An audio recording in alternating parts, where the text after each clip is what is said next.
Rain hammered the highway like a warning. Lightning split the sky. Thunder shook the ground. A white Mercedes sat dead, hood smoking. And kneeling in the storm was a child, just 8 years old, alone. "Please don't leave," he whispered, hands deep in the engine. "I can fix this, I promise." Claire Morgan was 31 and hollow inside. 3 years ago, on a perfect October afternoon, her world had ended. Her husband Daniel and their 4-year-old son Matthew had gone to buy birthday decorations. A truck ran a red light. They never came home. Now she ran Morgan Tech with ice in her veins. Success was her armor. Solitude was her shield. But today, her car had betrayed her on a deserted stretch of road. No signal, no help, just rain and a boy who appeared like a ghost. "What's your name?" Claire asked, umbrella shaking in her grip. Jamie Russell." His voice was steady despite the cold, despite the rain soaking through his thin jacket. "Where are your parents, Jamie?" His hands never stopped moving. "Dad's at the garage. Mom, she left. Said we didn't have enough." No bitterness, just fact. "It's okay, though. Dad says we have each other." Claire's chest tightened. This child, this impossibly small child, spoke of abandonment like it was weather, temporary, survivable. Jamie adjusted something, tightened a connection, wiped water from his eyes. His fingers were too small for the tools, too young for this burden, but he worked with quiet determination. 15 minutes. The engine coughed, sputtered, then roared. Jamie stepped back, shivering, smiling. "You're good to go, ma'am." "How much?" Claire pulled out her wallet. "Nothing," he shook his head. "My dad says when you can help, you do. That's what makes us rich." Claire couldn't stop thinking about him.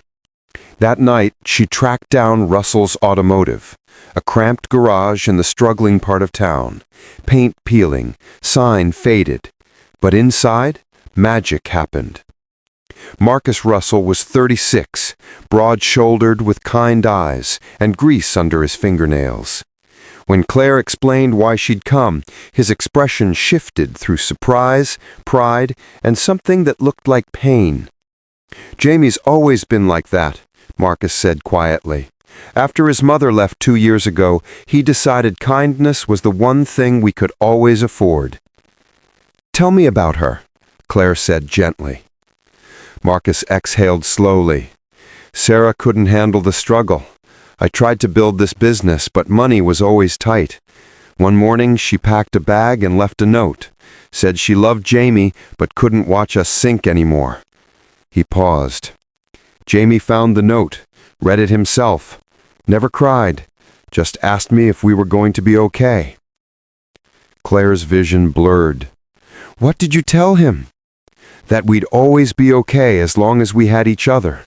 Marcus met her eyes. "He believed me. Still does." "I want to help," Claire said firmly.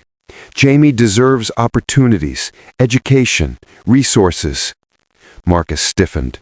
"We don't need pity." "It's not pity," Claire's voice cracked. "I lost my son 3 years ago, Matthew.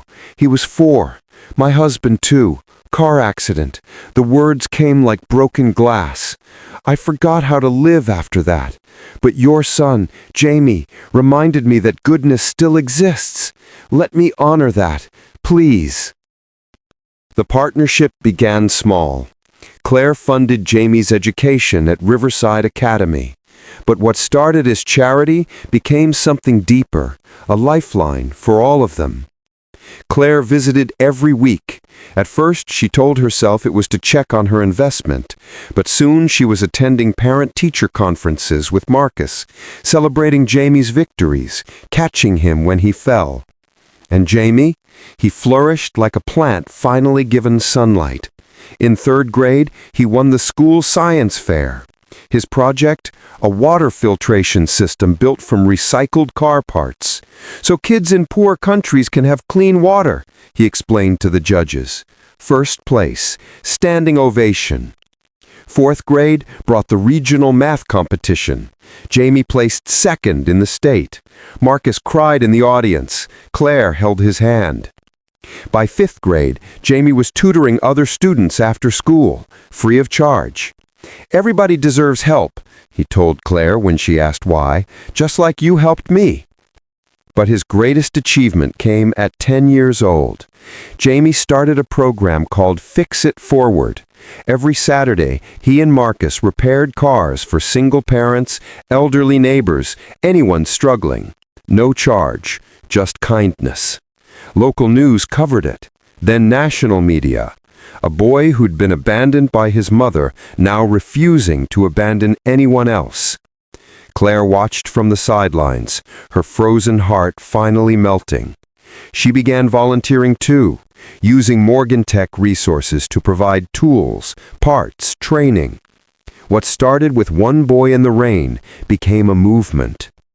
One evening, 3 years after that storm, Claire sat with Jamie on the garage roof.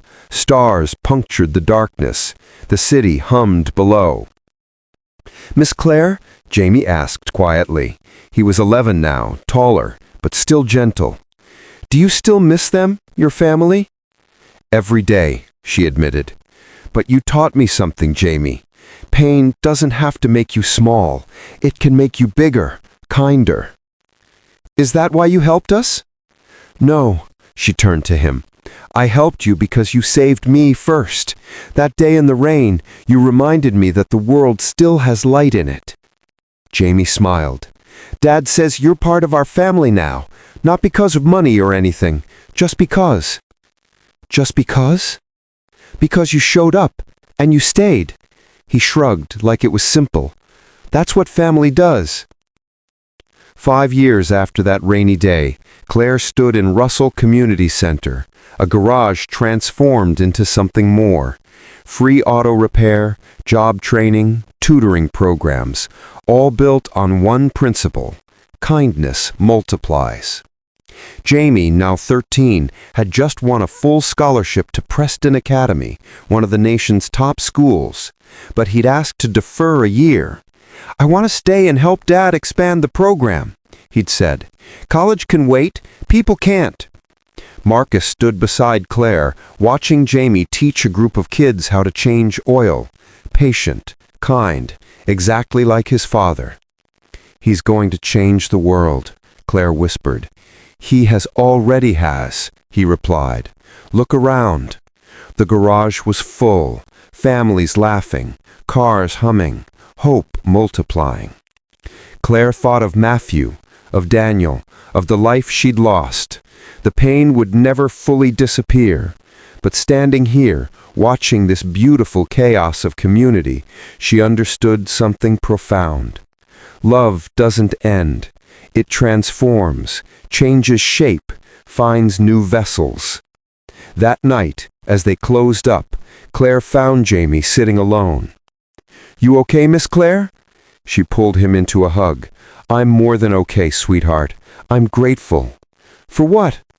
"For a boy who fixed my car in the rain, who taught me that the greatest repairs happen in the heart, that kindness isn't weakness, it's the strongest thing we have." Jamie hugged her back.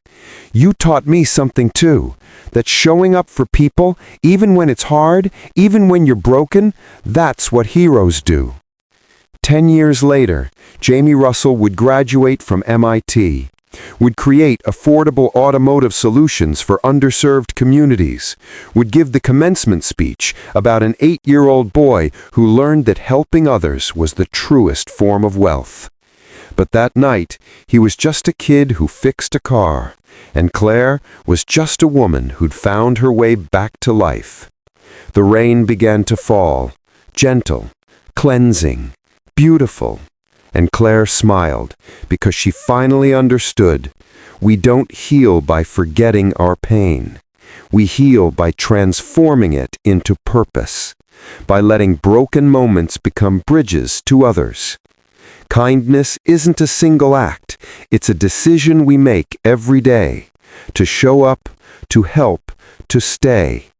And sometimes the greatest legacies begin with the smallest hands reaching out in a storm, refusing to let anyone face the darkness alone. If you enjoyed the story, please like, share, subscribe, and comment.